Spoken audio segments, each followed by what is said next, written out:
بسم اللہ الرحمن الرحیم صلی اللہ علیہ وآلہ وسلم۔ السلام علیکم ورحمۃ اللہ وبرکاتہ۔ پیارے دوستو، ایک علاقے میں ایک امیر ترین بادشاہ رہتا تھا۔ اس کی ایک بیٹی تھی جو کہ بہت حسین و جمیل تھی اور وہ اپنے باپ کی دولت پر بہت غرور کرتی تھی۔ وہ انسانیت کو بھول چکی تھی۔ جب وہ جوان ہوئی تو بادشاہ کو اپنی بیٹی کی شادی کی فکر ہوئی۔ اس کی بیٹی کا جو بھی رشتہ آتا اس مغروری بیٹی کو پسند نہ آتا۔ وہ انکار ہی نہیں کرتی تھی بلکہ ان کو ذلیل و خوار کر دیتی تھی۔ بادشاہ اپنی بیٹی کی اس حرکت سے بہت پریشان تھا۔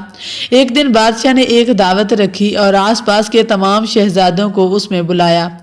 اس کی بیٹی سے جو بھی شادی کرنا چاہتے تھے سب آئے۔ جب دعوت شروع ہوئی تو بادشاہ نے شہزادوں سے کہا وہ اپنے اپنے رتبوں کے مطابق بیٹھ جائیں۔ جب بادشاہ نے اپنی بیٹی کو بلایا تو وہ بڑی حقارت سے آئی۔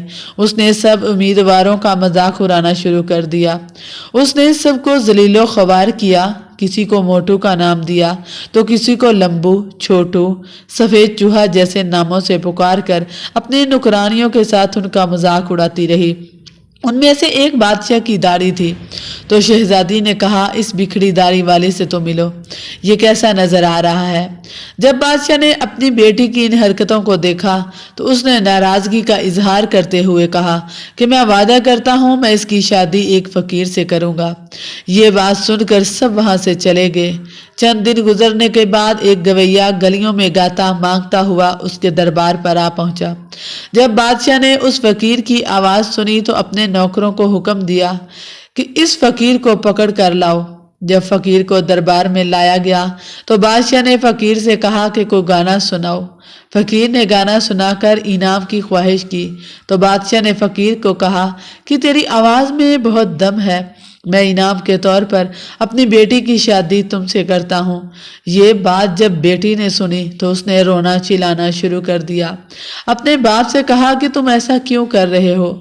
یہ فقیر ہے، میں شہزادی ہوں، کہاں اس کی اوقات اور کہاں یہ میرے سے شادی کرے گا۔ یہ باتیں سن کر بادشاہ نے کہا میں نے سب کے سامنے قسم کھائی تھی کہ میں آپ کی شادی ایک فقیر سے کروں گا۔ اب وہ وقت آ گیا ہے۔ اس نے قاضی کو بلایا اور اس کی شادی اس فقیر سے کر دی۔ بادشاہ نے اپنی بیٹی کی رخصتی کرتے ہوئے کہا کہ اپنے خاوند کے ساتھ رخصت ہو جاؤ۔ شہزادی روتی چلاتی اس فقیر کے ساتھ روانہ ہو گئی۔ راستے میں اس کو ایک بڑا خوبصورت گھر نظر آیا۔ اس نے اپنے خاوند سے پوچھا کہ یہ کس کی شکارگاہ ہے؟ فقیر نے کہا کہ اس داڑھی والے کی شکارگاہ ہے جس کا تو نے مذاق اڑایا تھا اور اس کو ذلیل و خوار کیا تھا۔ شہزادی یہ بات سن کر بہت حیران ہوئی اور کہا کہ کاش اس سے میری شادی ہو جاتی۔ پھر ایک باغ میں آ پہنچی تو اس کے بارے میں پوچھنے پر فقیر نے اسی داڑھی والے بادشاہ کا نام لیا۔ پھر اس کا گزر ایک بڑی خوبصورت کوٹھی سے ہوا۔ اس کے پوچھنے پر بھی فقیر نے وہی جواب دیا۔ اس پر شہزادی نے کہا میں کتنی بد نصیب ہوں۔ فقیر نے کہا کہ اب کچھ نہیں ہو سکتا اور آپ کس طرح میرے سامنے کسی غیر مرد کا نام لے رہی ہو۔ فقیر اپنی بیوی پر بہت زیادہ ناراض ہوا۔ پھر وہ اپنے گھر پہنچے تو شہزادی نے کہا یہ چھوٹے سے گھر میں ہم کیسے رہ سکتے ہیں؟ ہمارے نوکر چاکر کہاں ہیں؟ فقیر نے جواب دیا ہم جیسوں کے نوکر کہاں ہوتے ہیں، آپ کو گھر کا سارا کام خود کرنا پڑے گا۔ شہزادی فقیر کو حقارت کی نگاہ سے کہا کہ ہم یہاں کیسے رہ سکتے ہیں؟ فقیر نے کہا کہ تم اب اسی گھر میں زندگی بسر کرو گی۔ فقیر نے شہزادی سے کہا چلو روٹی بناؤ، سارا دن بھیک مانگ مانگ کر تھک گیا ہوں۔ شہزادی نے کبھی کھانا نہیں بنایا تھا اس لیے اس کو کھانا بنانا ہی نہیں آتا تھا۔ فقیر نے اس کی کھانے میں مدد کی اور وہ کھانا کھا کر سو گئے۔ اگلے دن فقیر نے اسے گھر کے سارے کام دیے اور کہا اور وہ فقیر کو برا بلا کہتی رہی اور گھر کے کام شروع کر دیے۔